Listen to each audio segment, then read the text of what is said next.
What's up, Kingdom of Rock? Oh, it's live. We are live.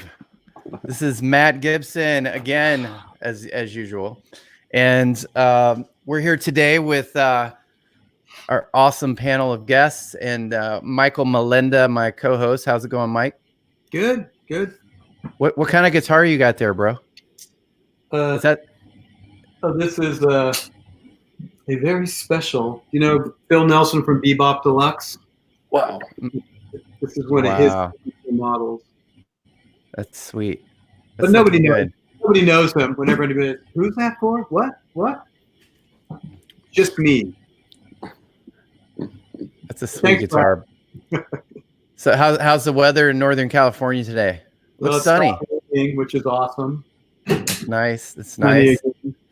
So yeah, you can see a little bit of the brightness coming through the window. Yeah, I actually went for a walk today, and it was pretty nice there. I didn't see any COVID clouds anywhere. So today, well, obviously we're here to talk about a lot of things, music and the music business, and unfortunately the COVID-19 crisis that's destroying the music industry right now. But we have two awesome guests today. We've got Sean Cummings, who is a professional bagpiper, which you are definitely the first professional bagpiper on the Kingdom of Rock podcast. Welcome. Yeah. Right on. And then we have Nina Osegueda. I got it right? I got it right? Good job. Okay, cool. Yeah. And Nina is an awesome metal vocalist from a band called A Sound of Thunder, right? That's right. That's right. Oh, you got it right on your shirt. Okay. Well, this says Legion of Thunder. Legion of Thunder. Sound of Thunder, yeah. And that's what we call our fans. Yeah, I would highly encourage you guys to go check them out. It's kind of like revolution music almost. It's like it's inspiring and powerful, and it's kind of like makes you want to like go do stuff, you know, which is a really cool thing when you combine that with metal, you know. Yeah. So we're in the middle of the COVID-19 crisis, and everything's, you know, tough right now. And how's that treating you guys out there, Nina? You're in Virginia, right? Yeah. I'm in Fairfax County, so I'm like in the middle of the big red dot where all of the things are happening. That's bad. So I am, it's pretty bad. I am like holed up in my condo, and same. They're all, you know, social distancing, staying at home. The only one of us that isn't is my drummer, because he's a physical therapist. So he's still going to work every day and touching old people. So if one of us is going to get it, it's going to be him. Yeah, that's not good. Yeah. No, but otherwise we're all very depressed and away from each other. So it kind of sucks. How has it, did it put the kibosh on anything that you guys were doing? The shutdowns and everything? For us, we've been writing music for the new project, so not so much, but we haven't been able to do any like in-person writing. So mostly what we've been doing is a lot of planning. We're probably going to be going on, so long as everything is like wrapped up by the fall. We were planning on going back to Europe in the fall. So hopefully that will still happen. But right now it's mostly just a lot of writing and planning. So did you guys, do you mostly tour in Europe, or do you do United States as well? We do mini tours in the US. Like we'll do maybe a week-long tour. Like we'll go East Coast one, week, or we haven't done the West Coast in a while, but we'll do like little short ones. We don't do like, 40-day tours or anything like that. But we'll try and go to Europe maybe once a year, and then we'll try and do a mini US tour the other half of the year, because we have PTO, so that's the only way we could tour, really.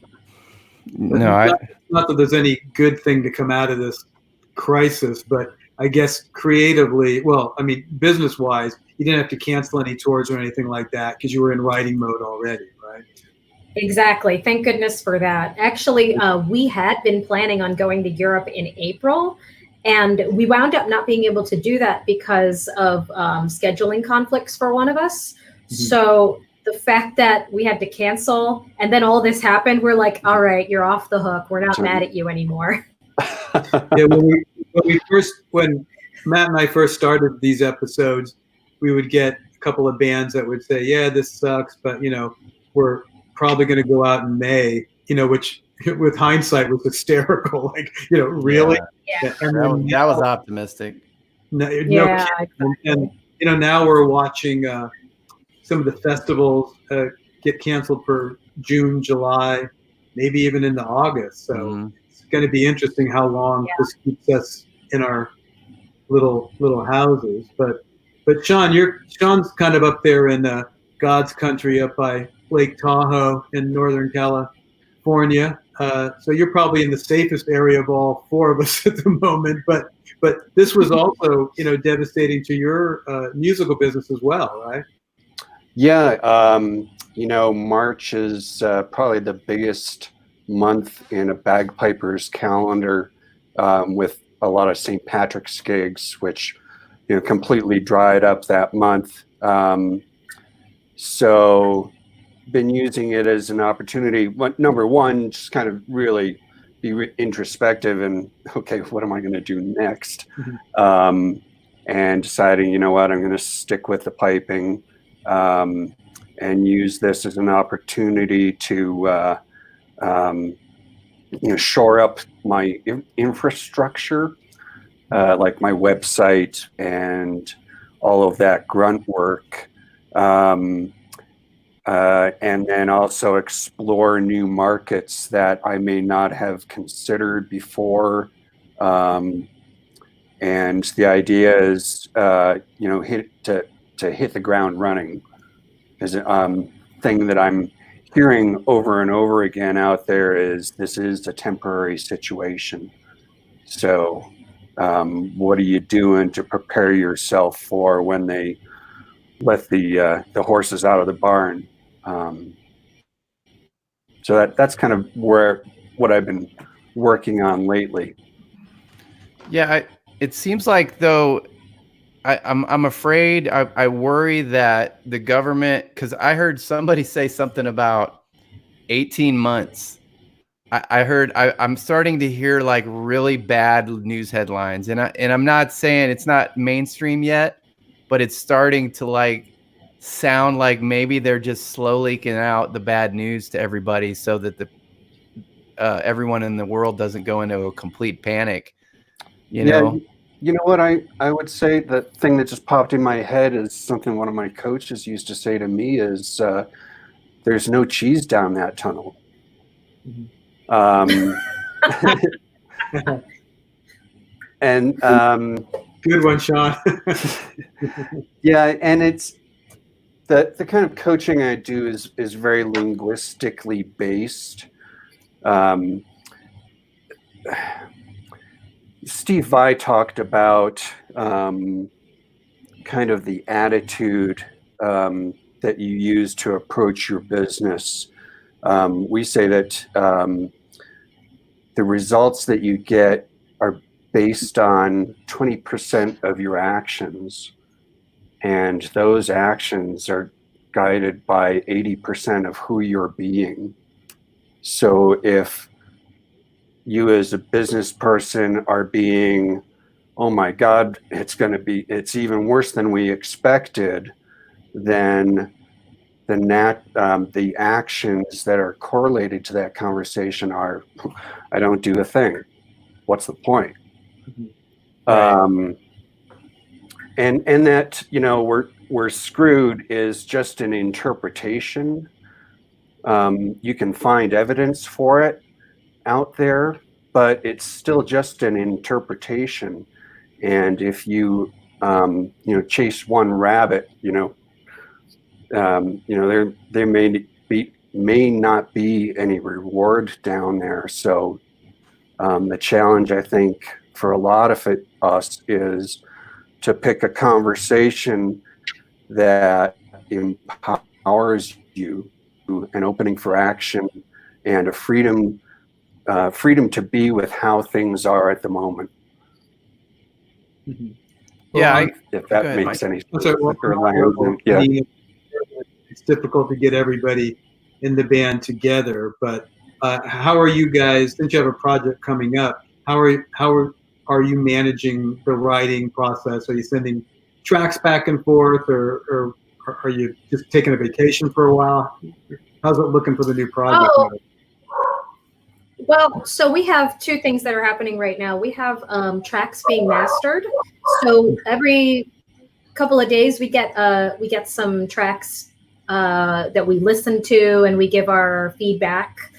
And that's going to be for the most recent Kickstarter that we did that we're going to be releasing soon. So that's our 10-year anniversary album that we're releasing soon. So that's basically, we're just giving feedback. And then my job, I do all the graphic design and layout. So I have to lay out all of the stuff for the albums, the vinyl, the CDs, all of the merchandise. So I'm doing that.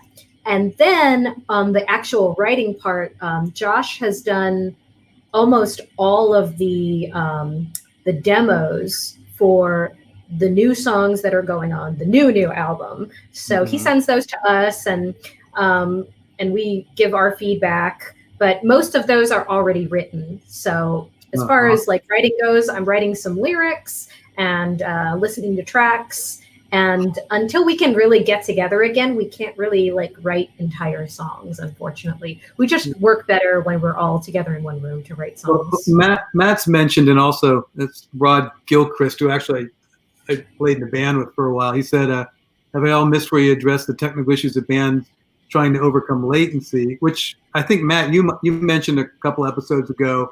You know, now that this COVID-19 thing is upon us, wouldn't it be great if some smart tech person or a bunch of persons came up with a non-latency like Zoom room or something, or just like this? Well, they do. Kim Dilla was on here, and she has this this box that you can get for everyone in your band.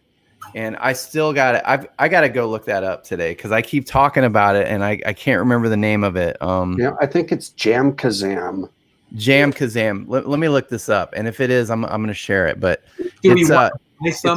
shouldn't some tech genius just have us click on like we're doing right here for this, and I can play guitar, and Sean can play bagpipes, and Nina can sing, and you can do drums or whatever you want to do, and we'd all be awesome together. Why can't? There's got to be somebody with the brain to figure that out, right? Yeah, I'm sure it's possible, but the problem with us is that our drummer plays an enormously oversized drum kit that has to be stored in Josh's basement. So it's challenging. Let me try something here. That's a challenge. Until he gets like an electronic drum kit or something like that, we can't really do something like this. I mean, Josh, and Jesse could probably do it, but probably not Chris. Well, first of all, we need that genius person to come up with the technology. But if they did, and we were locked down for another 18 months, as Matt is fearing, I think you'd probably tell the drummer what you're playing on an electronic kit, so we can do this. So this is what, and it's got this little box here, and so you plug it in, and you've got two inputs, two microphone inputs. Yeah, two microphone inputs, or quarter inch. And so I guess I'm going to get one of these. We're going to try this. I'm going to get with the CEO. It's a good idea. And get him on the show and see if he can. How much is it for that box? Did you say? Let's see. Order now. Oh, you probably have to pay a monthly to join their Jam Kazam thing too, I'm sure. It sounds like a kazoo product for some reason. I don't know why. Yeah. But I agree with you, Mike. I think that... Telecast. I'll be right back. Okay. Well, anyway, so let me ask you this: since we're waiting on Mike to get back too, Nina, why don't you really quick tell Kingdom of Rock what got you into music? Tell us a little bit about your musical journey and how you went from when you were younger to here, and your band and that type of thing. Sure. So I've known I wanted to be a singer since I was very, very tiny. And it was all a matter of finding what kind of singing I wanted to do. Up until I would say high school, I liked R&B and I liked gospel, and that's kind of like what I was doing. And then in high school, my mom, who was like I want to call her my momager, she would take me on these auditions that I really had no business doing because I had zero professional training. Like I was just, school choir type of kid. Right. So my mom would take me on these auditions for like the Washington Opera, and somehow I magically got in. So I wound up doing that throughout high school and a little bit into college. And then in college, I took a break because I went to school for animation. I went to school for art. And I met my husband, who was my boyfriend at the time, and he took me to my very first heavy metal concert. He took me to see Dragon Force. Oh, nice. Yeah, and when I saw Dragon Force, I was like, oh, that's what I have to do. That's it. That's the thing. So after that, I went on Craigslist and I joined my first metal band, and since then, that's what happened. My husband took me to see Dragon Force, and I decided I had to do heavy metal. It's funny. We had Roddy Chong on here about a week ago, the violin player for Trans-Siberian Orchestra. Oh, that's cool. Yeah, and he's friends with Herman Lee from Dragon Force. And I saw this post on it. Roddy is well known in the industry for being wealthy and knowing what to do with money, right? So he went. So Herman is doing this jam on his Facebook or something like that, and he's like, Roddy Chong's on here. And he starts telling this story about how Roddy lost his Ferrari keys at a Dragon Force show. Oh, wow. And it cost him like $1,000 to replace the key to start the car. It was just, gosh, that is great. I don't know, but I'm gonna try to get Herman on here if we can. That would be amazing. I would love to watch that. Herman's super technical and a real smart guy. Yeah, he probably knows how to do all this jam. I know, maybe he can figure out how to give us this free internet access to online jamming for 4 people. That's right. Oh, definitely. But what the box does is it allows you to adjust the latency so that it's kind of in the ballpark. So like since there's different internet connections to each of us, like this kind of brings it all together, but it's still not. There's still a delay. You just don't realize it. But like when you start playing music together and timing, it does not work. Yeah, right. I've tried it with some. Herman's going to figure this out without any box or anything. I'm betting on him. But let's make him do it for the music community. Yes. All right, we're gonna figure this out. All right, and if anybody out there knows how to do this, let's talk. We'll help fund your company or something. I don't know. All right, so Sean, why don't you tell a little bit of this is really interesting me, a bagpiper, right? Like, so how do you get into playing the bagpipes? That's just a rare musical skill. It seems like. Yeah, my best friend, I think I was 17 at the time. Best friend, we were in church choir together, and he saw bagpipe band in a parade in our little hometown, and got all fired up about that and decided we're going to learn bagpipes. And traditionally, if you join the local pipe band, they teach you for free. So he and I joined the band, and I've been kind of playing on and off since. Last 15 years or so, doing it more full time. And actually, it was the bagpipes that introduced me to Michael Molenda there, and also the business coaching. I was a business coach, and one of my clients was a small record label. One of the artists was looking for a bagpipe for one of the tracks he had just written. Got introduced to Dave Dalton and played some shows with him on this particular track. And Dave and I started playing out a little more, just the two of us, and Dave, who knows Mike Molenda, also asked Mike to produce our first CD. We, as Old Cheeky Bastards, kind of a Celtic punk. Hey, this is a family show. You should say. No, I'm just kidding. Yeah. So, yeah, Mike produced an awesome CD for us, and then joined the band along with the talented and beautiful Cheryl Dahl and Patrick Wong on bass, and played a bunch of the punk rock circuit in San Francisco, in northern California.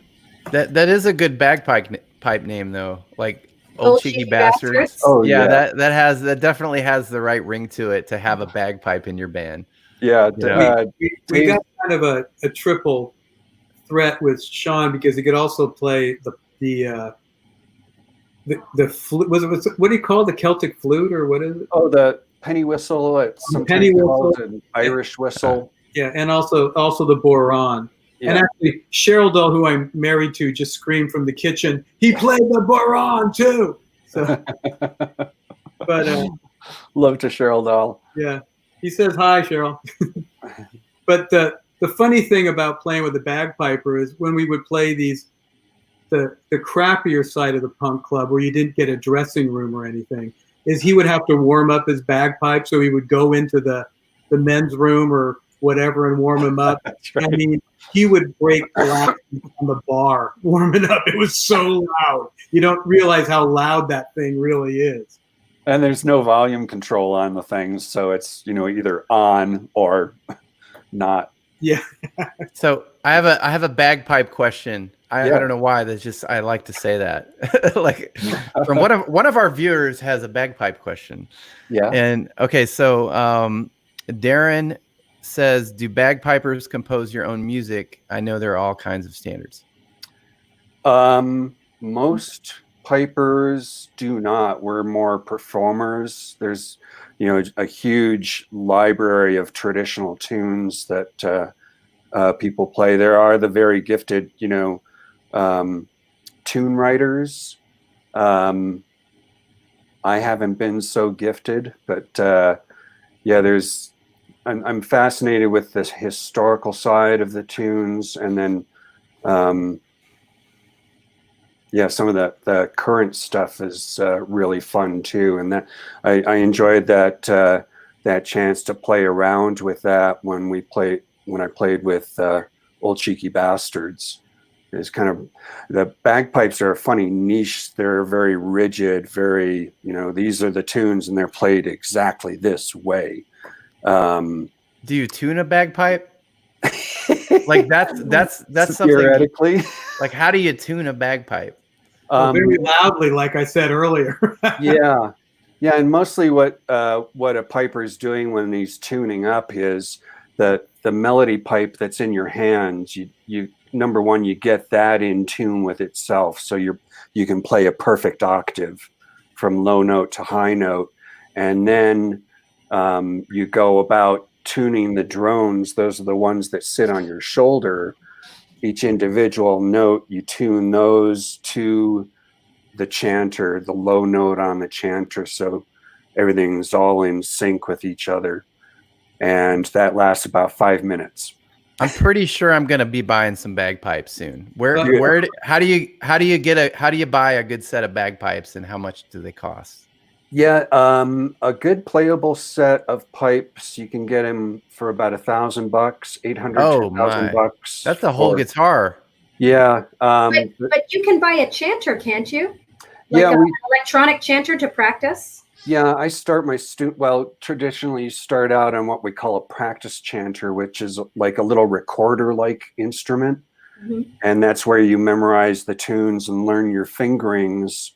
And then I tell my students, when you have 2 tunes down to memory, then we'll put you on the bagpipes, because then you have to deal with the blowing and the squeezing, providing airflow over 4 reeds.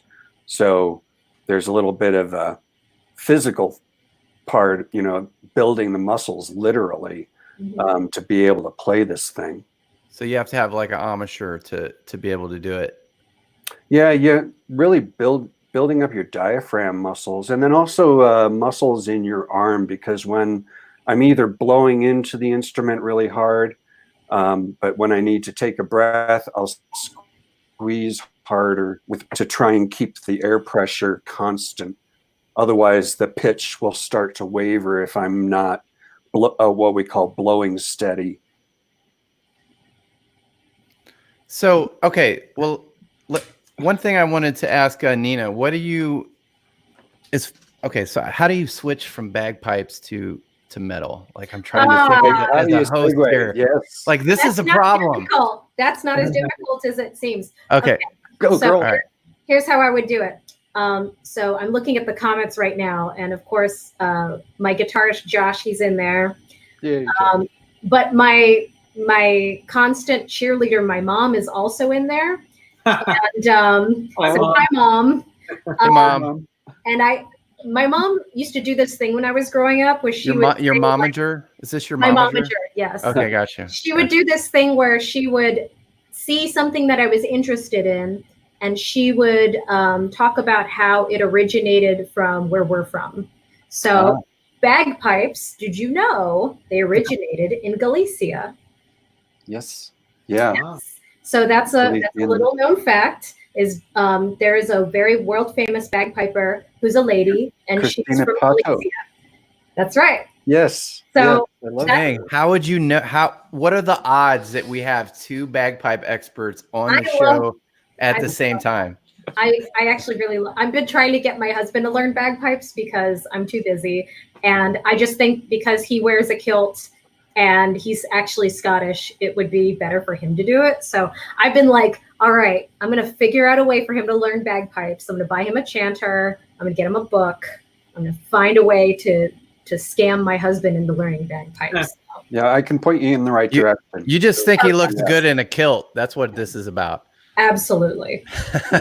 Absolutely. And both my guitarists, Josh and Jesse, they both have kilts now.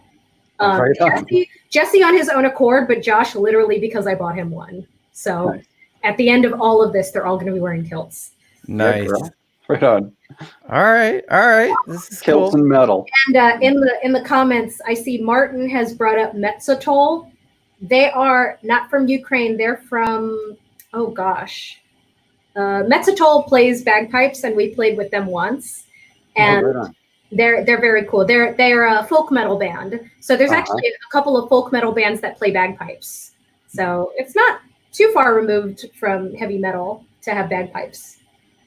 Okay, I did not expect that answer. Good answer. I love that.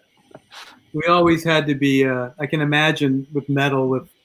We really didn't crank up. Well, I guess we were pretty cranked up in the old Cheeky Bastard. We were distorted, but we had to be really careful with the tuning. That we couldn't go completely punk and just I know I'm out of tune, but I'll just play the next song, whatever. You really had to be careful, or Sean would kill us all. It's like, where are you going? I can't follow you guys. Yeah, I can't. Where are you going? Tune up. So does a bagpipe? Does that go over like a Marshall stack? Like, how loud is it? Oh, it's louder than any Marshall. I used to play in front of 3 Marshall stacks, and the bagpipes would kill the Marshall stacks. It's unbelievable. Ooh. I love it. I mean, I don't know. Are you serious? I'm kind of maybe not 3 Marshall stacks, but let's say a Marshall half stack. Sean could murder you if you just had a Marshall half stack. Wow. So that's maybe the most metal instrument of all. It's super metal.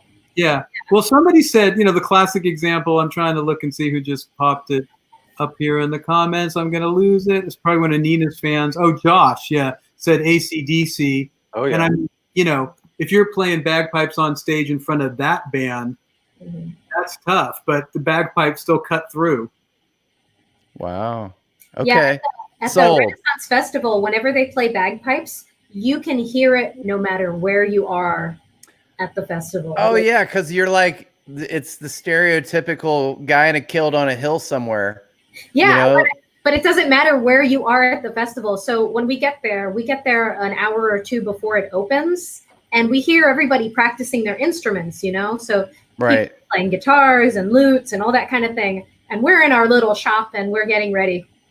But you can hear those bagpipes. It doesn't matter where they are. They can be all the way on the other side of the festival, and you hear them, especially on Celtic Weekend. So wow, they're very.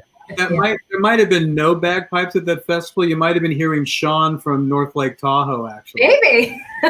You know, it's funny when you plan these shows, and I really can't even take credit for planning this. You always are like, is this going to work? You know, you've got a metal chick, power metal singer, you know, like, and then we've got a bagpiper. It's like, is this going to work? Oh, absolutely. Yeah. Yeah, this is so cool, man. I'm here at the desk. Look what I got. This is my Wenches Guild license. Nice. Okay, nice.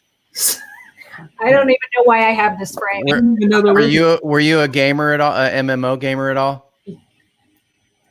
Yeah, I could tell. It was I used to play EverQuest too back in the day. I don't know if you remember that one, but yes, I was a level 80 wizard. I was like a raid wizard on the server. I'm a Warcraft person. Yeah. Okay, yeah. I could never get into Warcraft, but we should get into video game people too. We got to talk about that. We can do that. There you go. So, okay, well, let me ask you this. What was I going to say? Oh, yeah, Sean, you know, you're a business coach. Yeah. You're a professional business coach, right? Yeah. So you've helped a lot of people grow their brands and improve their businesses and things. You kind of did it on a pretty high level there for certain points in your career.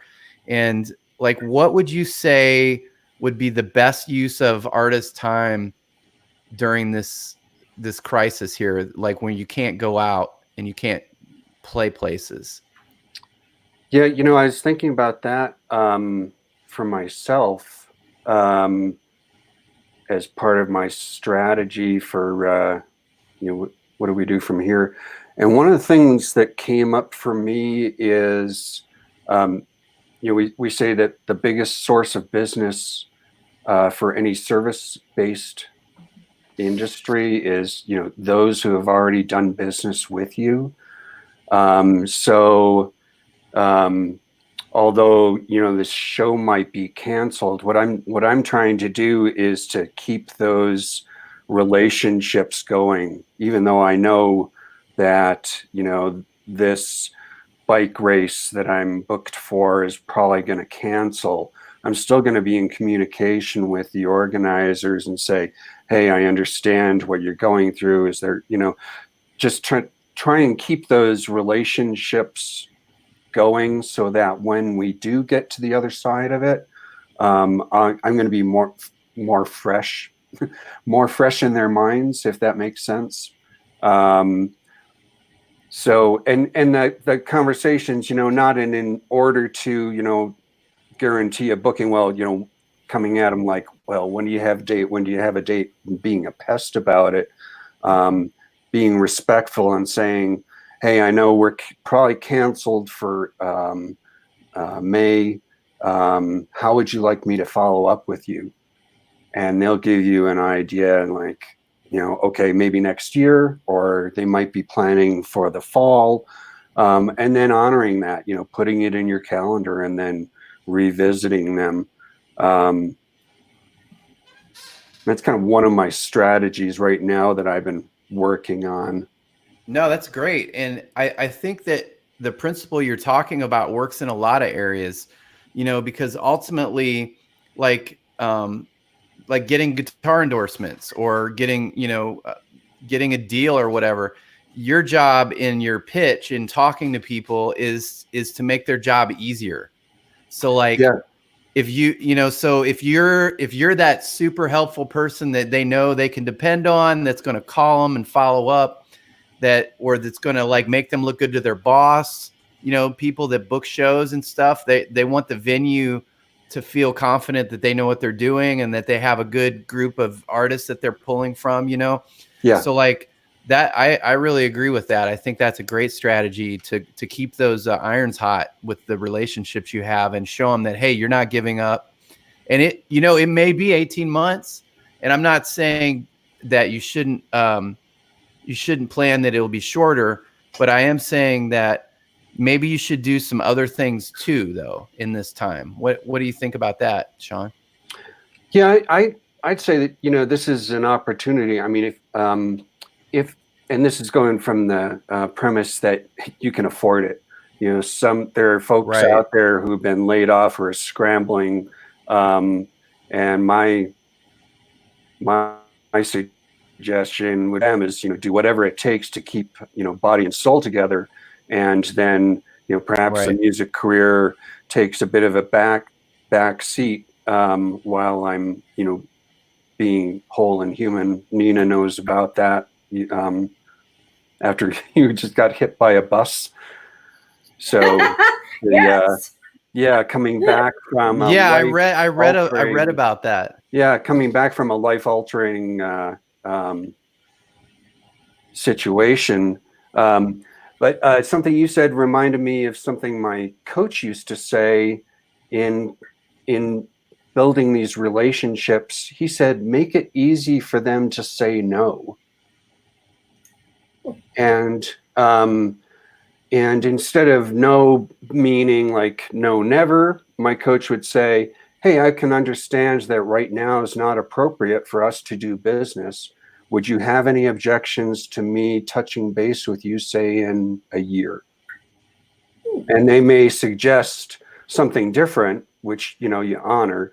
But there was a study done on sales, and I want to say Granum did this study on sales, and they found that if you have that conversation and follow up with those people, that eventually 80% of them will become your customer. Oh, yeah. So maintaining those relationships ongoingly and not being pushy about it, being respectful. You build this community, and eventually, you know, hopefully they're going to become customers. We just got Steve Vai on the show, and I've been talking to his manager, Jason Henke, for probably 4 years. Wow. And I would call him. We became friends. We'd talk on the phone for 2 hours. And I was like, bro, when are you going to hook me up? Like, what, you know, but it has to be good enough for him to take to Steve. And apparently it just wasn't yet, you know? And so or it wasn't. Yeah, it wasn't the right time. Yeah. It wasn't I've got Grant Cardone on the show, like billionaire. I bothered him for 3 years. And Seth Godin, the great, Seth Godin, marketing genius. Mm-hmm. I just emailed him, and he emailed me back for the 6th time saying, hey, brother, but he talks to me. He's talking to me. He's still he's not, it's like that girl that you're asking out, or guy you're asking out, and you're just being persistent, and they're just not feeling it yet, but eventually they might see the light, I mean, it's possible. You are an optimist, aren't you, Matt? if they don't say yes right away, yeah, I'm good. Okay. Well, don't take a relationship advice from me. But say what was that, Mike? I said I want to hear the bus story. That's the biggest story. I didn't know. I heard you were in an accident, but I didn't know you were hit by a bus. That's pretty spectacular. So let's hear this story. It's not a great story. I was pulling out of my my condo on the way to a 5K, and I got hit by a city bus. Oh my God! It was both going too fast, and I wasn't paying as much attention as I should have. So my car rolled 3 times, and I broke my pelvis, and my car was completely totaled. But even though I broke my pelvis, I am completely unscathed. I broke it, and I was able to walk after about a month and a half. Wow! So it was a lot, but it was also insane how I walked away from that. So. Not a great time in my life, but very life-changing. Well, you are a warrior. That's all. How long ago was that? That was this July. Wow. Oh, man, that was just recently. Yeah. So this was I was on my way to a 4th of July 5K. So. Wow. Well, I'm not trying to make light of it, but that is super metal. Thank you. You got hit by a bus. I appreciate it. Not even a bus can take her out. it was the most terrifying thing that's ever happened to me. And I tend to be really good in an emergency situation. So my brain just goes into autopilot. Apparently, a neighbor came by after the accident happened. He saw it happen.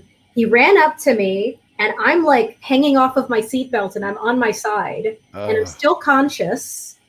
And he speaks into the broken window, and he says, he's trying to keep me conscious. He's like, "Are you okay? Are you okay?" And apparently, I just gave him my phone, and I said, "Call my husband. Here's his phone number."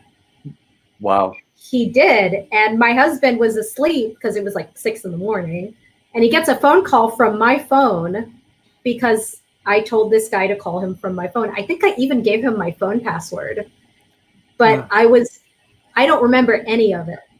And this guy told me the story like weeks later. Wow. So all this happened while I was completely in shock. And when I woke up, the last memory I have is me on the way to the hospital. So all of this happened while I was in shock, and apparently I'm just really good in an emergency. Yeah, awesome. Yeah, that's good. Glad you made it. Stuff. Thank you. Crazy stuff. Did that change your approach to the biz or life in general? Oh, please. Absolutely. So the funny thing is that my guitarist Josh, his catchphrase was, "We have to do everything that we can that's within our power, because you never know when one of us could get hit by a bus." Oh, no way. That was his catchphrase before this happened. So after it happened, it's just, after it happened, it's like, all right, we got to 100% effort at all times. We have to do everything within our humanly possible that we can do for our music. So I did think. I think it's awesome that you've still allowed Josh to be in the band, since he basically caused your accident. No, he's my mom. My mom's commenting. She goes, "Tell about the great doctor. She saved Nina from surgery." So I did have a really good doctor, and when I first went into the emergency room, they said that my pelvis was broken in 3 places, and I was going to need a halo put in with pins and like the whole metal apparatus. Wow. And I went in for surgery the next morning, and the doctor said, "You didn't need surgery. We put you under." She grabbed me by the hips and she shook me around. She did this. She's like, "We shook you around and nothing moved. So you didn't need surgery. Don't worry about it." So my God. This is my surgeon. She didn't need to do surgery. So it was a very good doctor. No kidding. Dude. That is like an angel, because Absolutely, yeah. And my husband, he has a club foot, so he has had a halo, and his whole like expression when they told me I was going to need the halo was, "Oh my God, you're going to hate this." So the fact that I didn't need it was amazing. I just thought of great band merch. Oh, so you ever see the Determination kid with the fist? Yeah. He's like that kid. Yeah. So you could be like hit by a bus and live, and be like, and then put it on a T-shirt. I'm sure Josh is writing that down right now. Well, it's good to know, even if you did have to wear the halo, since you do the Ren Fair stuff, you could have just worn a hoop skirt and it would have been fine. I would have been fine. I wear a corset for 12 hours a day. Hoop skirt, nothing. It's fine. All right, so I want to get back to the relationship advice. I need help. No, I'm just kidding. Yeah, well, one thing that I wanted. Well, I can't help. Sorry, Matt, I can't help your relationship advice.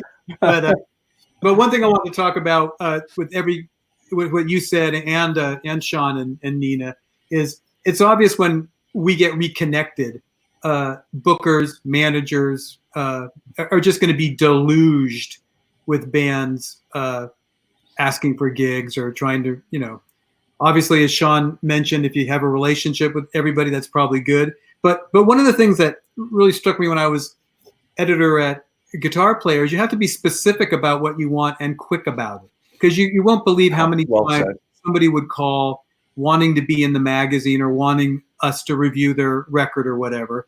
And I'd pick up the phone and it would be like, "Hey man, can we make fun of Josh and Nina?" Yes. Okay. "Hey man, it's Josh. Okay. I got this really cool band, and I got this really cool CD, and it kind of goes on from there. And it's like, I don't know what you want me to do. You haven't told me what you want from me. You haven't told me why your band is special, concisely, not blah, blah, blah, because my mom loves me and all this kind of stuff. But, but we sound like a cross between AC/DC and a mad bagpiper named Sean Cummings. I'd buy it. Yeah, and with Nina's vocals. So, okay. So you can put things into perspective.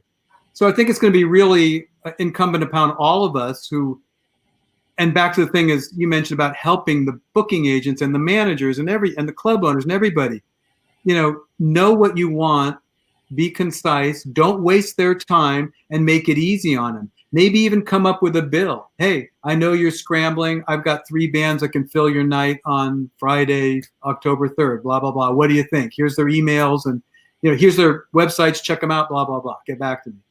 Yeah. Yeah. I mean, when Billy Sheehan was on the show the first time, well, he talked about the music business kind of being like a hamburger stand. Yeah. And, and he just kind of like simplified it. And he's like, look, man, you make a hamburger, you make a good hamburger. You want to get the hamburger to the table quickly.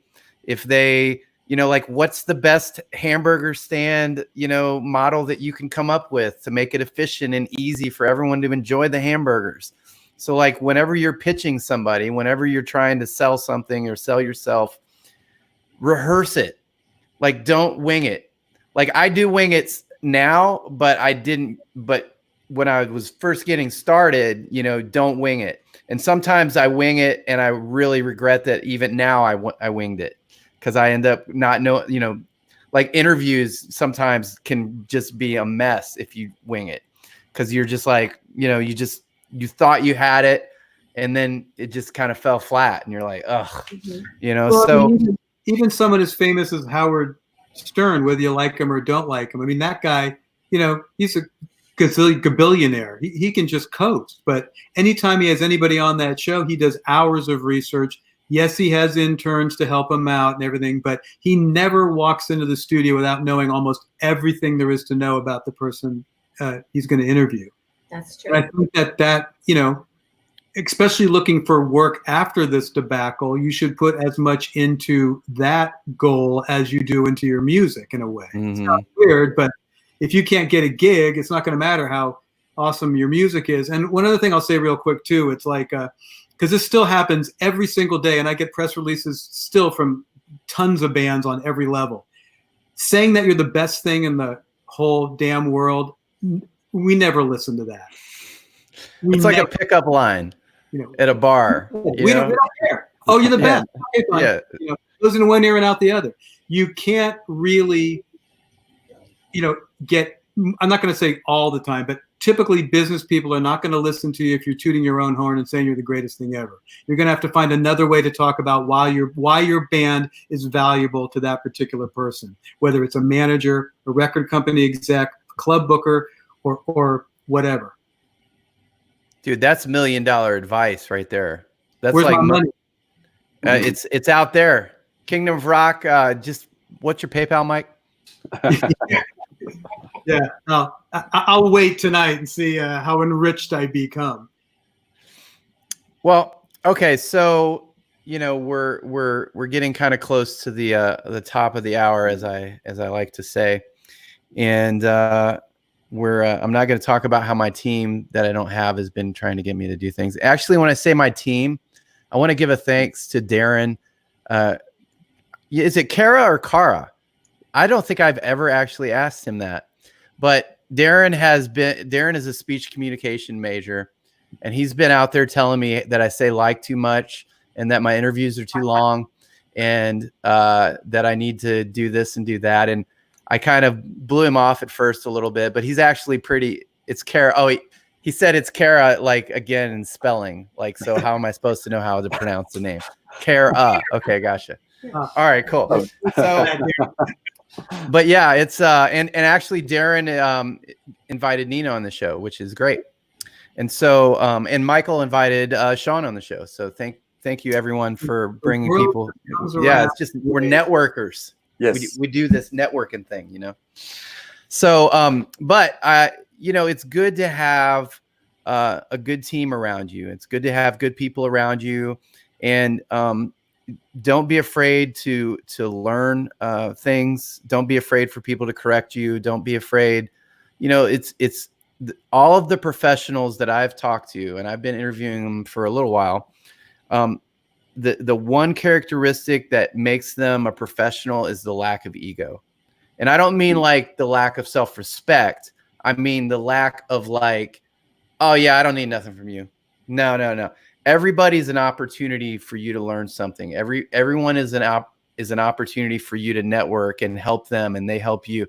Like, you got every person you meet, especially if you live in a major city like LA, you would be surprised who you didn't know you were talking to, right? And you just always be cool. Always be professional, always be together if you can be, and prepared if you can be. And that's going to make you stand out, above the people that are just trying to like, they think maybe they're entitled to the gigs out there, so just keep it professional.